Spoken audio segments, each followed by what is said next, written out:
The Power of Now by Eckharta Tolle. Chapter 1. You are not your mind. The greatest obstacle to enlightenment. Enlightenment, what is that? A beggar had been sitting by the side of a road for over 30 years.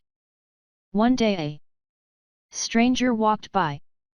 "Spare some change," mumbled the beggar, mechanically, holding out his old baseball cap. "I have nothing to give you," said the stranger.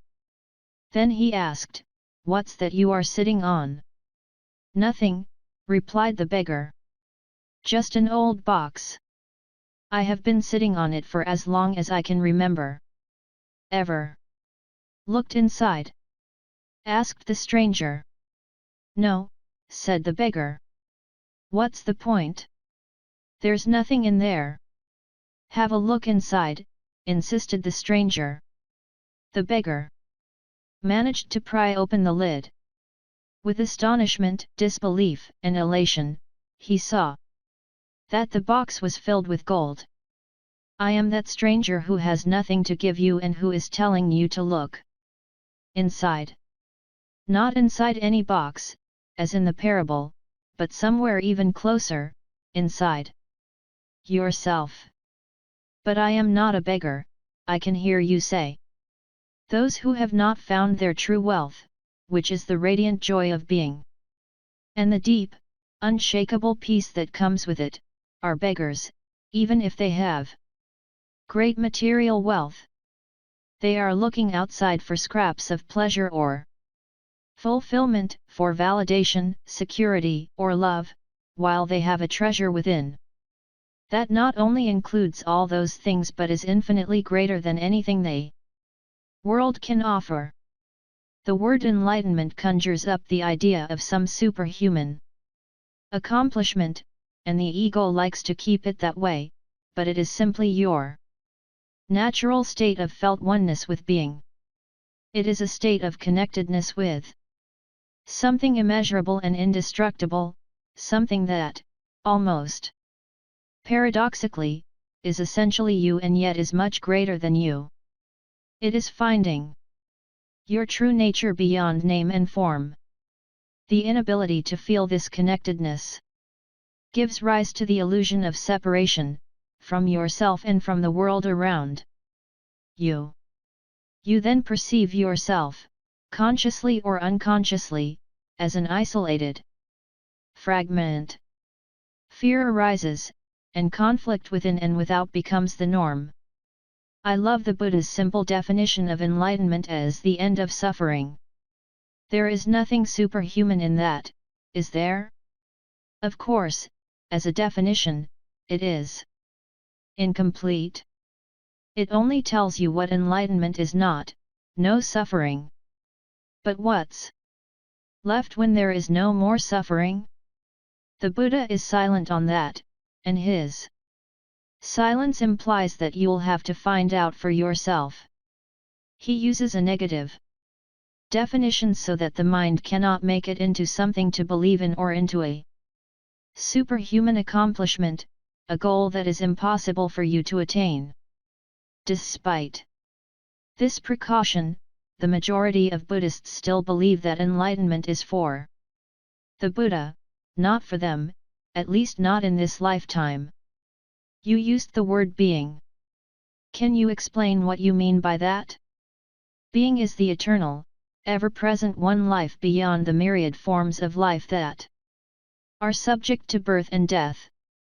However, being is not only beyond but also deep within every form as its innermost invisible and indestructible essence. This means that it is accessible to you now as your own deepest self, your true nature. But don't seek to grasp it with your mind. Don't try to understand it. You can know it only when the mind is still. When you are present, when your attention is fully and intensely in the now, being can be felt, but it can never be understood mentally. To regain awareness of being and to abide in that state of feeling realization is enlightenment. When you say being, are you talking about God? If you are, then why don't you say it? The word God has become empty of meaning through thousands of years of misuse. I use it sometimes, but I do so sparingly. By misuse, I mean that people who have never even glimpsed the realm of the sacred, the infinite vastness behind that word, use it with great conviction, as if they knew what they are talking about. Or they argue against it, as if they knew what it is that they are denying. This misuse gives rise to absurd beliefs, assertions, and egoi delusions, such as my or God is the only true God, and your God is false. Or Nietzsche's famous statement God is dead. The word God has become a closed concept. The moment the word is uttered, a mental image is created, no longer, perhaps, of an old man with a white beard, but still a mental representation of someone or something outside you, and, yes, almost inevitably a male someone or something. Neither God nor being nor any other word can define or explain the ineffable reality behind the word, so the only important question is whether the word is a help or a hindrance in enabling you to experience that toward which it points. Does it point beyond itself to that transcendental reality, or does it lend itself too easily to becoming no more than an idea in your head that you believe in, a mental idol? The word being explains nothing, but nor does God. Being, however, has the advantage that it is an open concept. It does not reduce the infinite invisible to a finite entity. It is impossible to form a mental image of it. Nobody can claim exclusive possession of being. It is your very essence, and it is immediately accessible to you as the feeling of your own presence, the realization I am that is. Prior to I am this or I am that. So it is only a small step from the word being to the experience of being. What is the greatest obstacle to experiencing this reality? Identification with your mind, which causes thought to become compulsive. Not to be able to stop thinking is a dreadful affliction, but we don't realize this. Because almost everybody is suffering from it, so it is considered normal.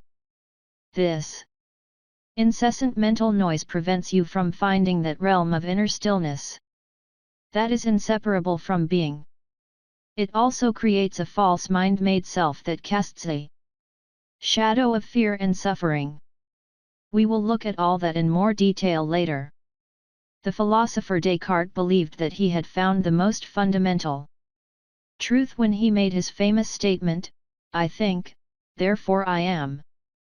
He had, in fact, given expression to the most basic error, to equate thinking with being and identity with thinking. The compulsive thinker, which means almost everyone, lives in a state of apparent separateness, in an insanely complex world of continuous problems and conflict, a world that reflects the ever-increasing fragmentation of the mind.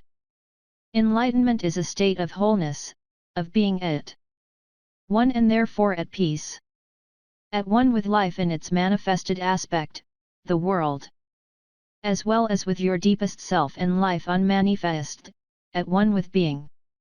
Enlightenment is not only the end of suffering and of continuous conflict within and without, but also the end of the dreadful enslavement to incessant thinking.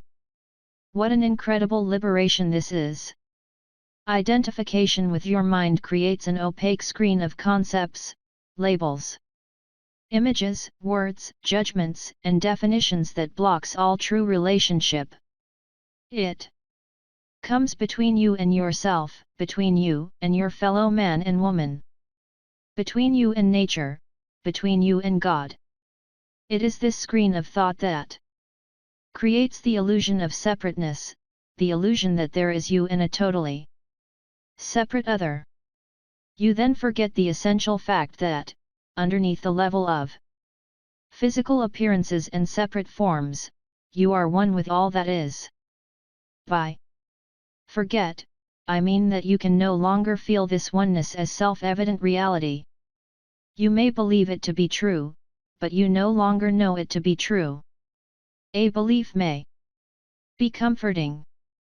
Only through your own experience, however, does it become liberating. Thinking has become a disease. Disease happens when things get out of balance. For example, there is nothing wrong with cells dividing and multiplying in the body, but when this process continues in disregard of the total organism, cells proliferate and we have disease. Note, the mind is a superb instrument if used rightly. Used wrongly, however, it becomes very destructive. To put it more accurately, it is not so much that you use your mind wrongly, you usually don't use it at all. It uses you. This is the disease. You believe that you are your mind. This is the delusion. The instrument has taken you over. I don't quite agree. It is true that I do a lot of aimless thinking, like most people.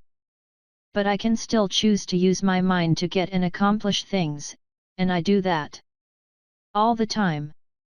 Just because you can solve a crossword puzzle or build an atom bomb doesn't mean that you use your mind. Just as dogs love to chew bones, the mind loves to get its teeth into problems. That's why it does crossword puzzles and builds atom bombs. You have no interest in either. Let me ask you this, can you be free of your mind whenever you want to? Have you found the off button? You mean stop thinking altogether? No, I can't, except maybe for a moment or two. Then the mind is using you. You are unconsciously identified with it, so you don't even know that you are its slave. It's almost as if you were possessed without knowing it, and so you take the possessing entity to be yourself. The beginning of freedom is the realization that you are not the possessing entity, the thinker. Knowing this enables you to observe the entity. The moment you start watching the thinker, a higher level of consciousness becomes activated. You then begin to realize that there is a vast realm of intelligence beyond thought, that thought is only a tiny aspect of that intelligence. You also realize that all the things that truly matter, beauty, love, creativity, joy, inner peace, arise from beyond the mind. You begin to awaken, freeing yourself from your mind. What exactly do you mean by watching the thinker? When someone goes to the doctor and says, I hear a voice in my head, he or she will most likely be sent to a psychiatrist. The fact is that, in a very similar way, virtually everyone hears a voice, or several voices, in their head all the time, the involuntary thought processes that you don't realize you have the power to stop. Continuous monologues or dialogues. You have probably come across mad people in the street incessantly talking or muttering to themselves. Well, that's not much different from what you and all other normal people do, except that you don't do it out loud.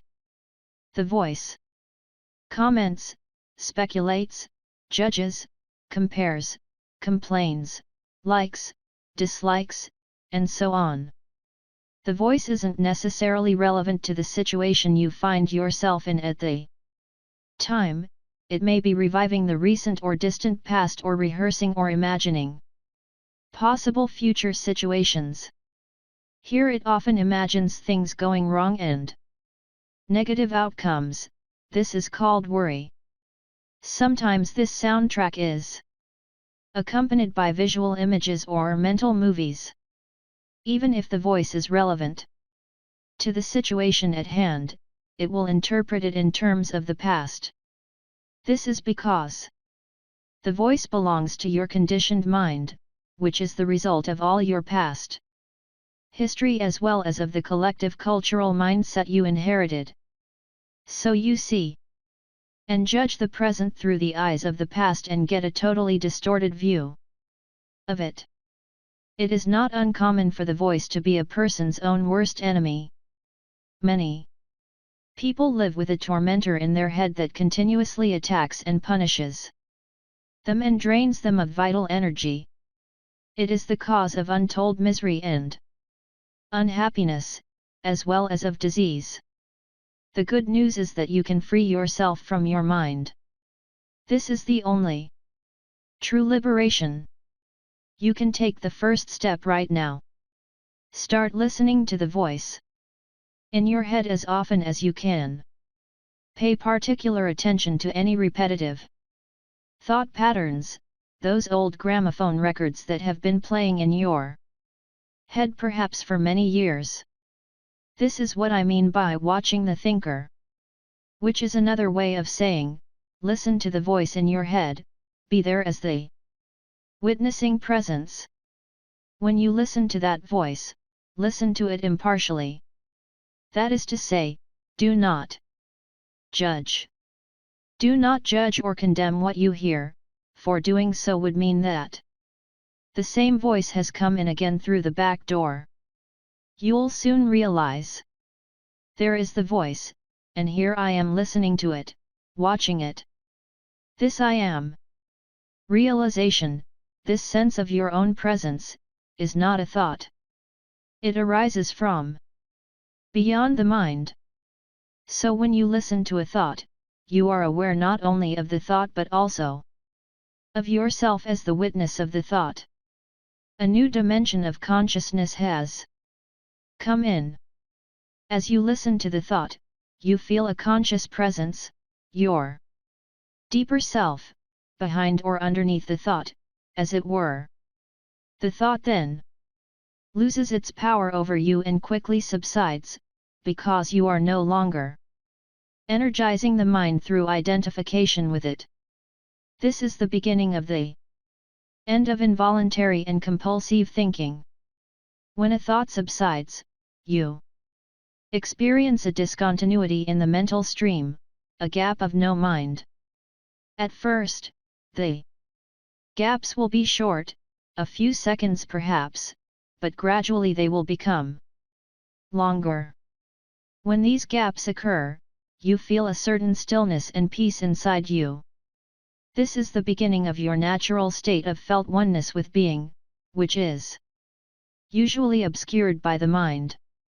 With practice, the sense of stillness and peace will deepen. In fact, there is no end to its depth. You will also feel a subtle emanation of joy arising from deep within, the joy of being. It is not a trance-like state. Not at all. There is no loss of consciousness here. The opposite is the case. If the price of peace were a lowering of your consciousness, and the price of stillness a lack of vitality and alertness, then they would not be worth having. In this state of interconnectedness, you are much more alert, more awake than in the mind-identified state. You are fully present. It also raises the vibrational frequency of the energy field that gives life to the physical body. As you go more deeply into this realm of no mind, as it is sometimes called in the East, you realize the state of pure consciousness. In that state, you feel your own presence with such intensity and such joy that all thinking, all emotions, your physical body, as well as the whole external world become relatively insignificant in comparison to it. And yet this is not a selfish but a selfless state. It takes you beyond what you previously thought of as yourself. That presence is essentially you and at the same time inconceivably greater than you. What I am trying to convey here may sound paradoxical or even contradictory, but there is no other way that I can express it. Instead of watching the thinker, you can also create a gap in the mind stream. Simply by directing the focus of your attention into the now. Just become intensely conscious of the present moment. This is a deeply satisfying thing to do. In this way, you draw consciousness away from mind activity and create a gap of no mind in which you are highly alert and aware but not thinking. This is the essence of meditation. In your everyday life, you can practice this by taking any routine activity that normally is only a means to an end and giving it your fullest attention, so that it becomes an end in itself. For example, every time you walk up and down the stairs in your house or place of work, pay close attention to every step, every movement, even your breathing. Be totally present. Or, when you wash your hands, pay attention to all the sense perceptions associated with the activity, the sound and feel of the water, the movement of your hands, the scent of the soap, and so on. Or when you get into your car, after you close the door, pause for a few seconds and observe the flow of your breath. Become aware of a silent but powerful sense of presence. There is one certain criterion by which you can measure your success in this practice, the degree of peace that you feel within. So the single most vital step on your journey toward enlightenment is this: learn to disidentify from your mind. Every time you create a gap in the stream of mind, the light of your consciousness grows stronger. One day you may catch yourself smiling at the voice in your head, as you would smile at the antics of a child. This means that you no longer take the content of your mind all that seriously, as your sense of self does not depend on it. Enlightenment, rising above thought. Isn't thinking essential in order to survive in this world? Your mind is an instrument, a tool. It is there to be used for a specific task, and when the task is completed, you lay it down. As it is, I would say about 80 to 90% of most people's thinking is not only repetitive and useless, but because of its dysfunctional and often negative nature, much of it is also harmful. Observe your mind and you will find this to be true. It causes a serious leakage of vital energy. This kind of compulsive thinking is actually an addiction. What characterizes an addiction? Quite simply this: you no longer feel that you have the choice to stop. It seems stronger than you. It also gives you a false sense of pleasure. Pleasure that invariably turns into pain. Why should we be addicted to thinking? Because you are identified with it, which means that you derive your sense of self from the content and activity of your mind. Because you believe that you would cease to be if you stopped thinking. As you grow up, you form a mental image of who you are, based on your personal and cultural conditioning. We may call this phantom self the ego. It consists of mind activity and can only be kept going through constant thinking. The term ego means different things to different people, but when I use it here it means a false self, created by unconscious identification with the mind. To the ego, the present moment hardly exists. Only past and future are considered important. This total reversal of the truth accounts for the fact that in the ego mode the mind is so dysfunctional. It is always concerned with keeping the past alive, because without it, who are you? It constantly projects itself into the future to ensure its continued survival and to seek some kind of release or fulfillment there. It says, one day, when this, that, or the other happens, I am going to be okay, happy, at peace. Even when the ego seems to be concerned with the present, it is not the present that it sees, it misperceives it completely. Because it looks at it through the eyes of the past. Or it reduces the present to a means to an end that always lies in the mind-projected future. Observe your mind and you'll see that this is how it works. The present moment holds the key to liberation. But you cannot find the present moment as long as you are your mind. I don't want to lose my ability to analyze and discriminate.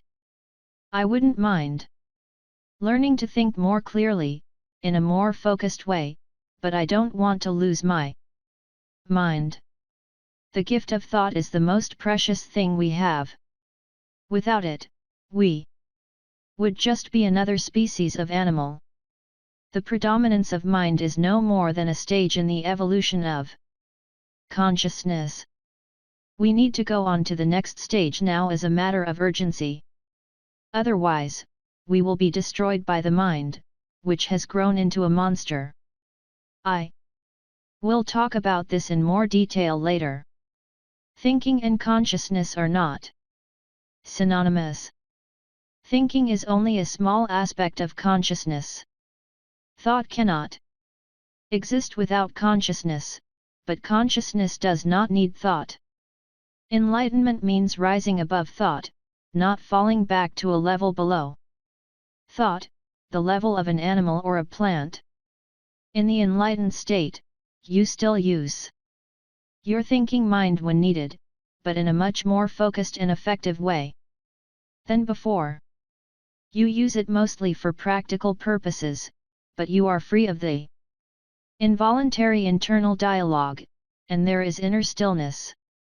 When you do use your mind, and particularly when a creative solution is needed, you oscillate every few minutes or so between thought and stillness, between mind and no mind.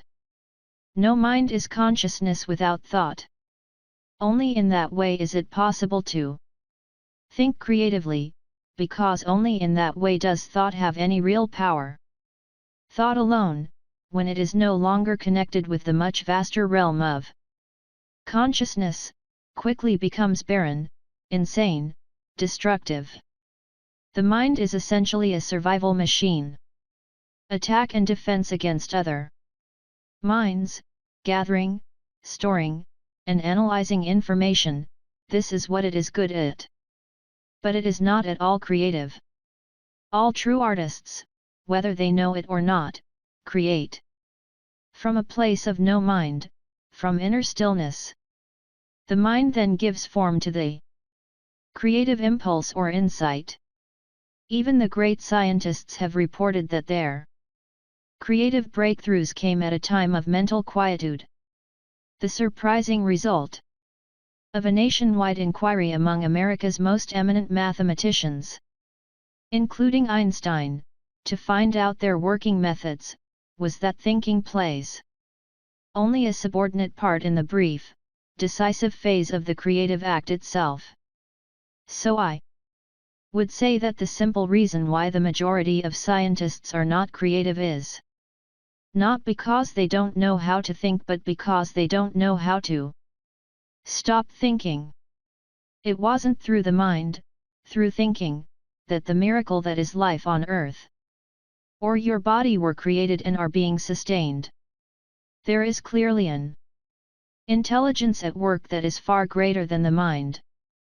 How can a single human cell measuring 1/1,000 of an inch across contain instructions within its DNA that would fill 1,000 books of 600 pages each? The more we learn about the workings of the body, the more we realize just how vast is the intelligence at work within it and how little we know. When the mind reconnects with that, it becomes a most wonderful tool. It then serves something greater than itself. Emotion, the body's reaction to your mind. What about emotions?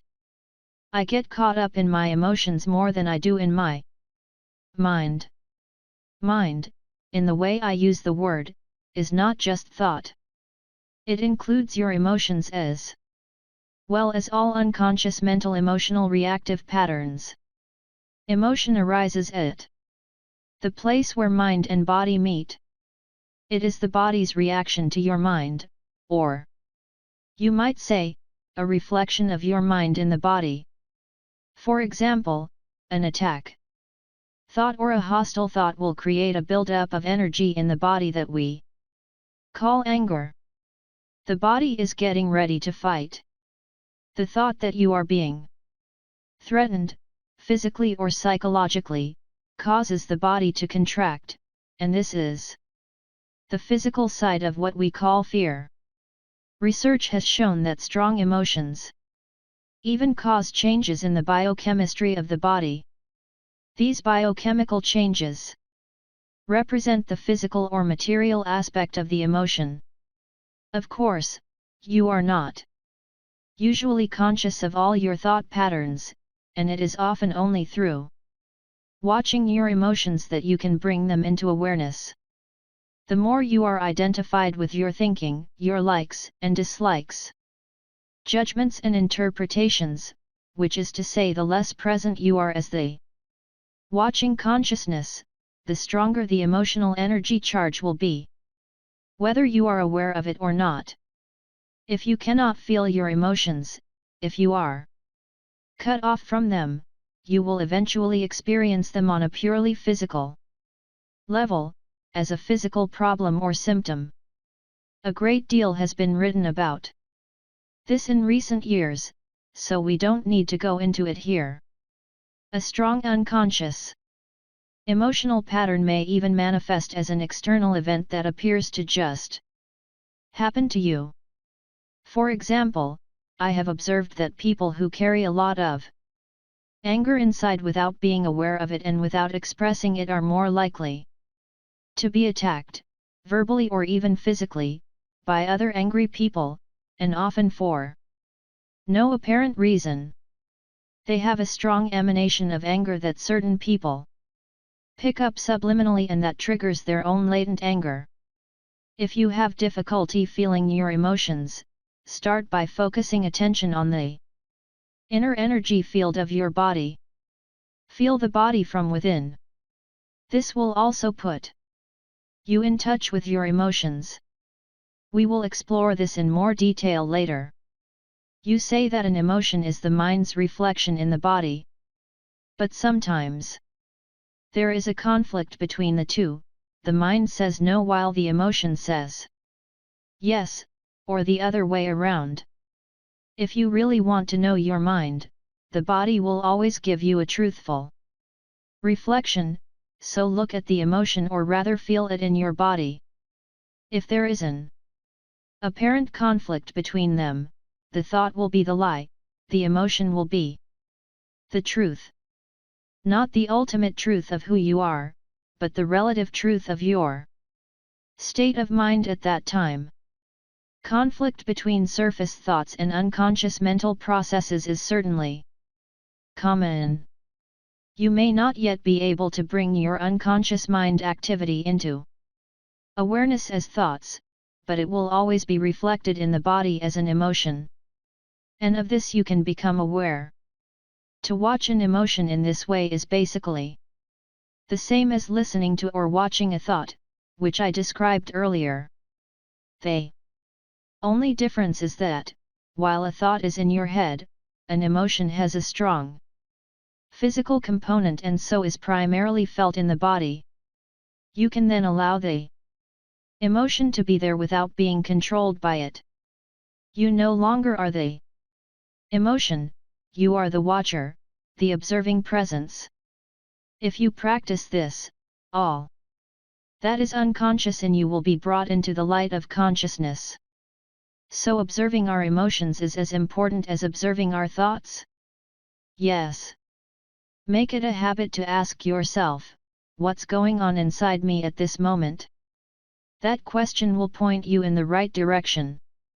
But don't analyze, just watch. Focus your attention within. Feel the energy of the emotion. If there is no emotion present, take your attention more deeply into the inner energy field of your body. It is the doorway into being. An emotion usually represents an amplified and energized thought pattern, and because of its often overpowering energetic charge, it is not easy initially to stay present enough to be able to watch it. It wants to take you over, and it usually succeeds, unless there is enough presence in you. If you are pulled into unconscious identification with the emotion through lack of presence, which is normal, the emotion temporarily becomes you. Often a vicious circle builds up between your thinking and the emotion, they feed each other. The thought pattern creates a magnified reflection of itself in the form of an emotion, and the vibrational frequency of the emotion keeps feeding the original thought pattern. By dwelling mentally on the situation, event, or person that is the perceived cause of the emotion, the thought feeds energy to the emotion, which in turn energizes the thought pattern, and so on. Basically, all emotions are modifications of one primordial, undifferentiated emotion that has its origin in the loss of awareness of who you are beyond name and form. Because of its undifferentiated nature, it is hard to find a name that precisely describes this emotion. Fear comes close, but apart from a continuous sense of threat, it also includes a deep sense of abandonment and incompleteness. It may be best to use a term that is as undifferentiated as that basic emotion and simply call it pain. One of the main tasks of the mind is to fight or remove that emotional pain, which is one of the reasons for its incessant activity, but all it can ever achieve is to cover it up temporarily. In fact, the harder the mind struggles to get rid of the pain, the greater the pain. The mind can never find the solution, nor can it afford to allow you to find the solution, because it is itself an intrinsic part of the problem. Imagine a chief of police trying to find an arsonist when the arsonist is the chief of police. You will not be free of that pain until you cease to derive your sense of self from identification with the mind, which is to say from ego. The mind is then toppled from its place of power and being reveals itself as your true nature. Yes, I know what you are going to ask. I was going to ask, what about positive emotions such as love and joy? They are inseparable from your natural state of interconnectedness with being. Glimpses of love and joy or brief moments of deep peace are possible whenever a gap occurs in the stream of thought. For most people, such gaps happen rarely, and only accidentally, in moments when the mind is rendered speechless. Sometimes triggered by great beauty, extreme physical exertion, or even great danger. Suddenly, there is inner stillness. And within that stillness there is a subtle but intense joy, there is love, there is peace. Usually, such moments are short-lived, as the mind quickly resumes its noise-making activity that we call thinking. Love, joy, and peace cannot flourish until you have freed yourself from mind dominance. But they are not what I would call emotions. They lie beyond the emotions, on a much deeper level. So you need to become fully conscious of your emotions and be able to feel them before you can feel that which lies beyond them. Emotion literally means disturbance. The word comes from the Latin emovere, meaning to disturb. Love, joy, and peace are deep states of being, or rather three aspects of the state of interconnectedness with being. As such, they have no opposite. This is because they arise from beyond the mind. Emotions, on the other hand, being part of the dualistic mind, are subject to the law of opposites. This simply means that you cannot have good without bad. So in the unenlightened, mind-identified condition, what is sometimes wrongly called joy is the usually short-lived pleasure side of the continuously alternating pain/pleasure cycle. Pleasure is always derived from something outside you, whereas joy arises from within. The very thing that gives you pleasure today will give you pain tomorrow, or it will leave you, so its absence will give you pain. And what is often referred to as love may be pleasurable and exciting for a while, but it is an addictive clinging, an extremely needy condition that can turn into its opposite at the flick of a switch. Many love relationships, after the initial euphoria has passed, actually oscillate between love and hate, attraction and attack. Real love doesn't make you suffer. How could it? It doesn't suddenly turn into hate, nor does real joy turn into pain. As I said, even before you are enlightened, before you have freed yourself from your mind, you may get glimpses of true joy, true love, or of a deep inner peace, still but vibrantly alive. These are aspects of your true nature, which is usually obscured by the mind. Even within a normal addictive relationship, there can be moments when the presence of something more genuine, something incorruptible, can be felt. But they will only be glimpses, soon to be covered up again through mind interference. It may then seem that you had something very precious and lost it, or your mind may convince you that it was all an illusion anyway. The truth is that it wasn't an illusion, and you cannot lose it. It is part of your natural state, which can be obscured but can never be destroyed by the mind. Even when the sky is heavily overcast, the sun hasn't disappeared. It's still there on the other side of the clouds. The Buddha says that pain or suffering arises through desire or craving, and that to be free of pain we need to cut the bonds of desire. All cravings are the mind seeking salvation or fulfillment in external things and in the future as a substitute for the joy of being. As long as I am my mind, I am those cravings, those needs, wants, attachments, and aversions, and apart from them there is no I except as a mere possibility, an unfulfilled potential, a seed that has not yet sprouted. In that state, even my desire to become free or enlightened is just another craving for fulfillment or completion in the future. So, don't seek to become free of desire or achieve enlightenment. Become present. Be there as the observer of the mind. Instead of quoting the Buddha, be the Buddha, be the awakened one, which is what the word Buddha means. Humans have been in the grip of pain for eons, ever since they fell from the state of grace, entered the realm of time and mind, and lost awareness of being. At that point, they started to perceive themselves as meaningless fragments in an alien universe, unconnected to the source and to each other. Pain is inevitable as long as you are identified with your mind, which is to say as long as you are unconscious, spiritually speaking. I am talking here primarily of emotional pain, which is also the main cause of physical pain and physical disease. Resentment, hatred, self-pity, guilt, anger, depression, jealousy, and so on, even the slightest irritation, are all forms of pain.